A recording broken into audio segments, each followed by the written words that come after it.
Game Freak is a company that has been around for a long time, and their first game is a title I utterly despise, but their best known games are made as the development arm of the Pokemon company. So 2015's Tembo was no doubt a shocker for fans only used to their Nintendo releases. Well, now they're back with a new downloadable title for Windows in GIga Wrecker that aims to scratch that puzzle platforming itch, and the ultimate question that needs answering is whether or not there's a solid foundation here or it's just a wreck. In 2035, the human race is all but decimated by a robotic race known as Ajits, and teenage Joshi Reika Rekeiji is about to become the next casualty. That is, until another girl rescues her from her prison and is herself kidnapped. Reika is gravely injured in the commotion, but she's discovered by a scientist who uses his talent to not only save her life, but convert her into a cyborg. For whatever reason. In true tokusatsu fashion, Reika vows to rescue the girl and take revenge on the robot forces. This is a story you've seen 1,000 times, and it's held together pretty much by great character interaction. Oh, it starts off rather badly, but as you progress through the game and the characters open up to one another, you end up understanding them. Even the robot enemies have amazingly nuanced personalities, and it made me wish I didn't have to kill them. More than once anyway. On the flip side, the translation of this game is blind idiot levels of bad. I couldn't help but laugh at the lack of basic editing present here, but it's to be expected considering Game Freak also published this. Oh yeah, time travel also factors into the narrative and isn't explained beyond the mechanism, so you know it's handled with the delicacy of a meat tenderizer. It is handled well from a gameplay perspective, but I'm getting a little ahead of myself here. As I stated earlier, GIga Wrecker is a puzzle platformer, and the primary mechanic is, well, wrecking shit. By smashing robots and staining the wreckage with liquid nanomachines, Reiko can form large balls of garbage to smash enemies with shields and bigger foes. But that's just the entry point to get to the real meat of the game, manipulating the physics engine to get where you want, destroy what you want. Within reason, of course. You can't destroy everything.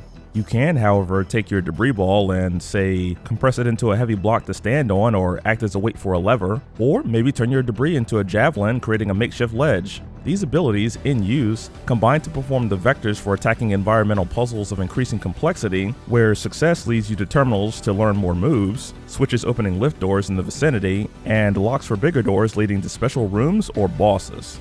There are a couple of major problems that arise from what are otherwise outstanding puzzles, and they come about due to the element that makes them work in the first place. There are times where the physics engine makes the results of your actions unpredictable, screwing up your progress and forcing usage of singularity points to turn back time to start over from scratch, and I told you time travel was involved.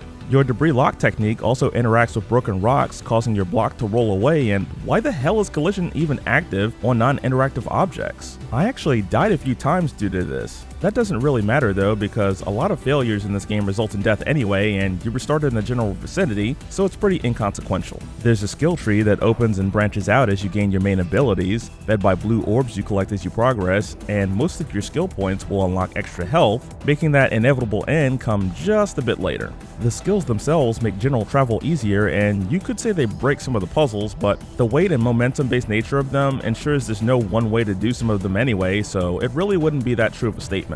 Those bosses I mentioned in passing though, no, their adherence to strict patterns make fighting them nothing more than an execution of a flowchart. That's not to say they aren't challenging enough that Game Freak felt that the doctor shouldn't give you a tip if you die a couple of times. You'll just fall victim to their damage output more than any trick they may pull. Once you finish the main game, you can tackle levels others have made or exercise the right side of the brain and create your own with the built-in tools. All in all, the puzzles are the star here. Knowing that to be the case, consider the visual and audio presentation to be the deuteragonist. Man, this game is a treat at times, with its colorful art and its rough painterly artistic design. Character designs are great, with some clearly presenting expected archetypes before they even speak, but animation is sparse for some reason. Same goes for the backgrounds, which don't really animate much, even though they do perform a great job showing the Skynet level destruction the Ajits have caused. I don't know, maybe I'm just spoiled by Tailwind and Rise and Shine. The navigation map isn't that great either, only showcasing rooms as blocks instead of anything remotely more complex, making it difficult at times to determine how the rooms even connect. You get used to it, and it's possible to mark obstacles you discover as you explore, but a reminder of exactly where that 7 locked door is would have been more helpful. Sound is also rather scant, with there not really being a whole lot in the way of voice work or music, but what's there is really good. The audio of metal and rock banging together, sword swipes, grunts and howls, they're nice and clear. And music fits the mood appropriately, from times when Reika is giving an introspective monologue to when shit is going down against those Ajit Vostra classes. I do wish the game was fully voiced so characters had more to say, but they do get their points across visually, and maybe Game Freak was trying to save a bit of money.